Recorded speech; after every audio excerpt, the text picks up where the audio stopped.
Greetings. I'm Philip Yancey, an author in the United States, and I'm coming to Slovenia on April 29. I hope to be with you.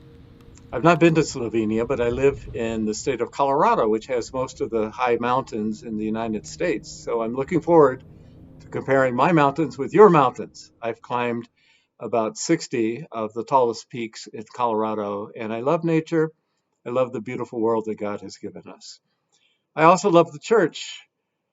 Well, most of the time. I grew up in a church that was very unhealthy, and I went through some recovery periods, but I have tasted some of the worst that the church has to offer and some of the best.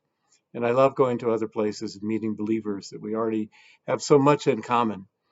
We're living in very dangerous and scary times right now, and I look forward to hearing from you, having a wonderful evening of prayer and worship and praise and getting to know some people in Slovenia for the very first time. I've traveled to 85 countries. Slovenia will be number 86. So I look forward to meeting you on April 29. Thank you so much.